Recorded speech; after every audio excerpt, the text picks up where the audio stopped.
Papakain ulit tayo ng isda sa pusa. Humingi tayo sa naglalako ng isda na tamban. Sabi ko,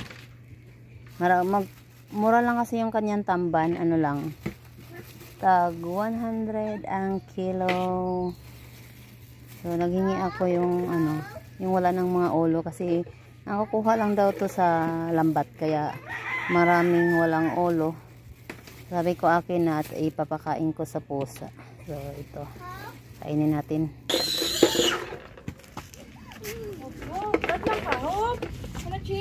Ako nakuha, Chin. Wash natin. Hop, bad. Bad ba niyan, kanyan? No!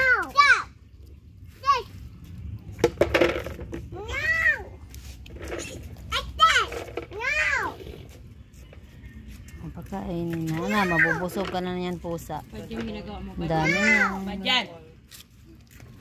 Anak si ate o daw. Ay, kwaon di, ilugan. Ang dami ko daw pinapakain sa pusa. Ano kay mabubusog na siya, Hiningian ko lang yan kay Jojo. Dapat nga ulo lang kinakain nila eh. Ayaw mo na. Minsan lang akong maging mabait. Hop. Yes, si Hop. Oh. Ayan, bantayan ni mo Hop ha. Kay basig ka unon sa ubang pusa Hop.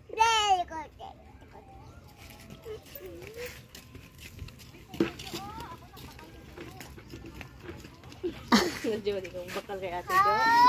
Bakal sa imo do ikaw. Busog niya. Ginawa mo na yung plancha mo te? Oh, yang. Nag-ano ko kapon? Magplansa ka ba? Ay, hindi. Blower. Ibalik ko na sa yun.